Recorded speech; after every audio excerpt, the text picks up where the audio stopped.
जो गृह मंत्री अमित शाह ने प्रेस कॉन्फ्रेंस करके दिखाई थी और कहा था कि प्रधानमंत्री की मास्टर डिग्री यह है, गुजरात विश्वविद्यालय से उन्होंने मास्टर ऑफ आर्ट्स किया है।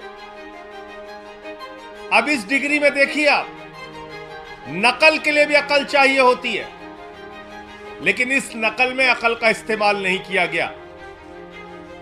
यहां पर यूनिवर्सिटी लिखा हुआ है और यूनिवर्सिटी की स्पेलिंग में विक्ट्री का वी जो आता है उसके इस्तेमाल की जगह बैट का भी इस्तेमाल किया गया है। यह हो गया यूनिवर्सिटी।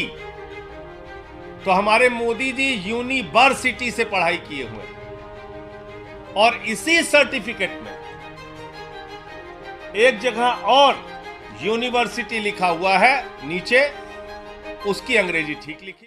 प्रधानमंत्री की डिग्री का मामला जब से सामने आया है, पूरी की पूरी भारतीय जनता पार्टी बौखला गई है।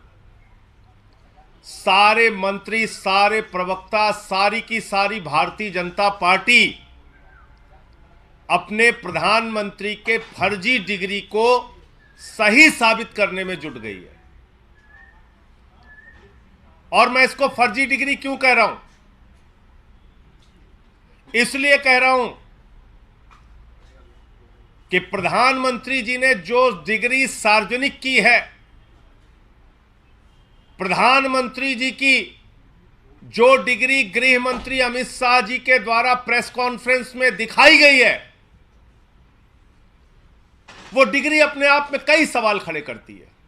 अभी सिलसिलेवार करके मैं आपके सामने बताऊंगा, लेकिन एक बात बहुत स्पष्ट है कि भारत के चुनाव आयोग का नियम यह कहता है कि अगर आप अपनी संपत्ति के बारे में कोई गलत जानकारी देते हैं, अगर आप अपनी डिग्री के बारे में कोई जानकारी गलत देते हैं, तो आपकी सदस्यता रद्द हो सकती है। यानी भारत के प्रधानमंत्री की डिग्री जांच करा ली जाए, वो फर्जी निकलती है, तो मोदी जी की सदस्यता पूरी तरीके से रद्द हो जाएगी।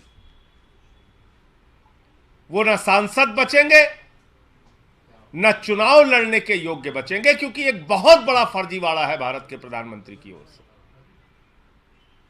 तो इसलिए अब मैं आपको सिलसिलेवार करके बताऊंगा कि इनकी डिग्री फर्जी कैसे। नंबर एक, यह वो डिग्री है जो गृह मंत्री अमित शाह ने प्रेस कॉन्फ्रेंस करके दिखाई थी और कहा था कि प्रधानमंत्री की मास्टर डिग्री यह है, गुजरात विश्वविद्यालय से उन्होंने मास्टर ऑफ आर्ट्स किया है। अब इस डिग्री में देखिए आप, नकल के लिए भी अकल चाहिए होती है, लेकिन इस नकल में अकल का इस्तेमाल नहीं किया गया। यहां पर यूनिवर्सिटी लिखा हुआ है और यूनिवर्सिटी की स्पेलिंग में विक्ट्री का वी जो आता है उसके इस्तेमाल की जगह बैट का भी इस्तेमाल किया गया है। यह हो गया यूनिवर्सिटी। तो हमारे मोदी जी यूनिवर्सिटी से पढ़ाई किए हुए हैं और इसी सर्टिफिकेट में एक जगह और यूनिवर्सिटी लिखा हुआ है, नीचे उसकी अंग्रेजी ठीक लिखी हुई है। यहां बी आ गया, यहां पे विक्ट्री का भी आ गया। ये देखिए आप, इसी सर्टिफिकेट की बात कर रहा हूं जो गृह मंत्री जी ने दिखाई।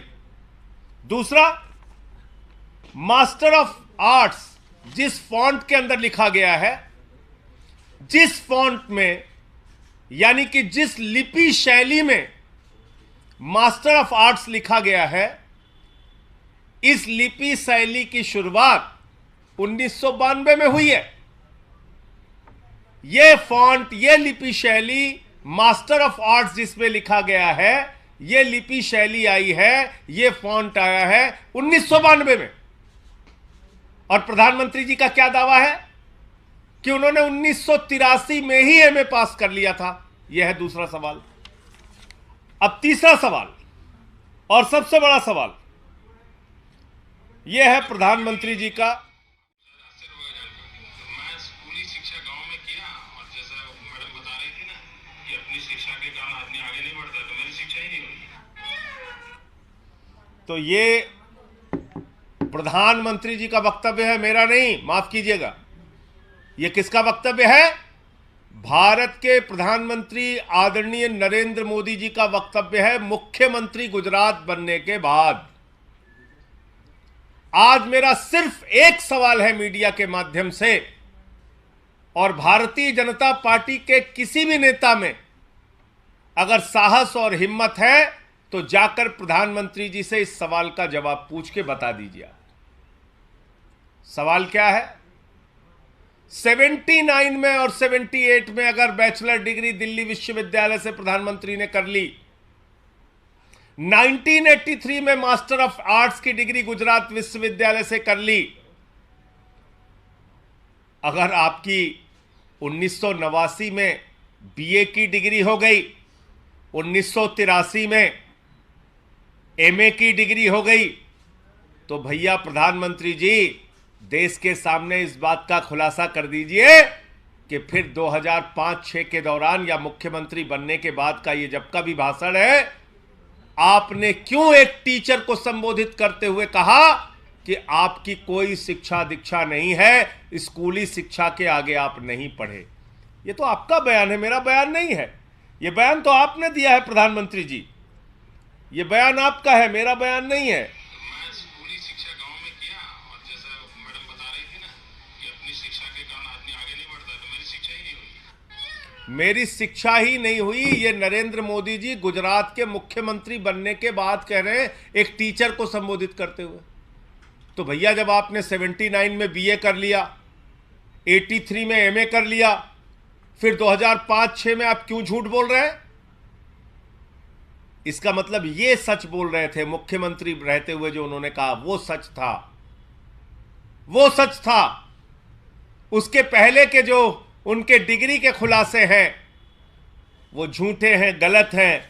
और इसी तरीके से उन्होंने यूनिवर्सिटी से पढ़ाई की है, इंटायर पॉलिटिकल साइंस में यूनिवर्सिटी से पढ़ के आए हैं मोदी जी। तो इसलिए गुजरात हाई कोर्ट का जो फैसला आया वो अपने आप में बड़ा ही चौंकाने वाला है, हास्यास्पद है कि सीआईसी ने ऑर्डर दिया था डिग्री दिखाने के लिए, गुजरात का विश्वविद्यालय गया हाई कोर्ट में कि डिग्री ना दिखाई जाए, और गुजरात के हाई कोर्ट ने जुर्माना कर दिया अरविंद केजरीवाल जी के ऊपर, जिसका कोई लेना देना नहीं। वो गए भी नहीं अपील में। तो इसका मतलब दाल में काला नहीं, पूरी की पूरी दाल काली है।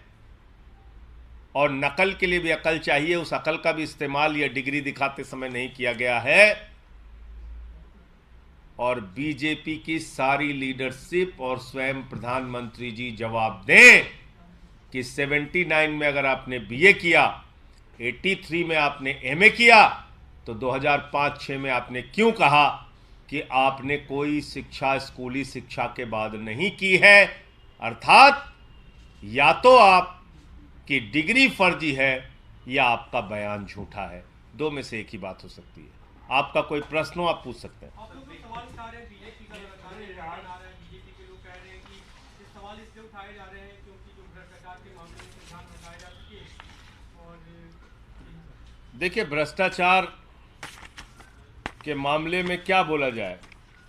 भ्रष्टाचार तो मोदी जी के साथ आसमान में घूम रहा है। इस भ्रष्टाचार का जवाब कौन देगा? ये भ्रष्टाचार जो आसमान में घूम रहा है, अडानी वाला, जिसमें आराम से लेटे हुए हैं मोदी जी, कह रहे हैं लूट ले बेटा लूट ले, सारा हिंदुस्तान लूट ले। देखिए आप, ये तस्वीर भूल गए आप? ये अडानी की तस्वीर है। अपनी राजनीतिक सत्ता को बचाने के लिए नरेंद्र मोदी जी ने अडानी के माध्यम से अपनी आर्थिक सत्ता खड़ी की और एक ही व्यक्ति को कोयला दे दिया, गैस दे दिया, बिजली दे दिया, पानी दे दिया, सड़क दे दिया, स्टील दे दिया, सीमेंट दे दिया, सीपोर्ट दे दिया, एयरपोर्ट दे दिया, आकाश से पाताल तक सब कुछ दे दिया, 2.5 लाख करोड़ का कर्जा दे दिया, 86,000 करोड़ का कर्जा माफ कर दिया। और उस अडानी ने क्या किया? 38 फर्जी कंपनियां दुनिया के तमाम देशों में अपने भाई के साथ मिलकर खोली। अकेले एक पते पे 6 कंपनी खोलकर मॉरिशस से 42,000 करोड़ रुपए अडानी की कंपनी में लगाया गया। ऐसे लाखों करोड़ रुपए का घोटाला और भ्रष्टाचार और काला धन अडानी की कंपनी में लगा है, जिसके हवाई जहाज में बैठकर भारत के प्रधानमंत्री घूमते हैं। आज तक इस घोटाले पर जेपीसी क्यों नहीं बनी? सारी की सारी पार्लियामेंट की पार्टियां एक स्वर में मांग कर रही हैं, जेपीसी बनाओ, जांच तो कराओ। जांच नहीं कराते, क्योंकि घोटाले में भारत के प्रधानमंत्री और भारत की सरकार सर से पांव तक डूबी हुई है। यह है सच्चाई। और कोई प्रश्न हो आप लोगों का? धन्यवाद। गुजरात हाई कोर्ट के सामने आया जो 2002 के दंगे पे जो मामले में जो लोग रेप और मर्डर के आरोपी थे, 26 लोगों को रिहा कर दिया गया है। आप अभी इस प्रेस कॉन्फ्रेंस में जानकारी दे रहे हैं, मुझे इस पूरे घटना की जानकारी नहीं है, लेकिन मेरा अपना ये मानना है, नफरत की राजनीति, दंगे फसाद की राजनीति, गुंडागर्दी की राजनीति, समाज को तोड़ने की राजनीति इस देश को विखंडित करेगी और ऐसा करने वाले के खिलाफ सख्त से सख्त सजा होनी चाहिए। पश्चिम बंगाल और बिहार में कुछ जगह हिंसा हुई है। उस हिंसा की कुछ तस्वीरें हम लोगों ने देखी। पहली बात तो भगवान श्री राम की मर्यादा के विपरीत, उनका जो जीवन चरित्र था उसके विपरीत जाकर अगर हम रामनवमी के जुलूस में राष्ट्रपिता महात्मा गांधी के हत्यारे गोडसे की फोटो लेके घूमेंगे तो फिर ये बहुत बड़ा सवाल है हमारी व्यवस्था के ऊपर। क्या आखिर राष्ट्रपिता महात्मा गांधी के हत्यारे की तस्वीर का, गोडसे की तस्वीर का रामनवमी के जुलूस से क्या लेना देना है? क्या प्रभु श्री राम ने यही हमें सिखाया है? यही उनकी मर्यादा, यही उनका आदर्श है?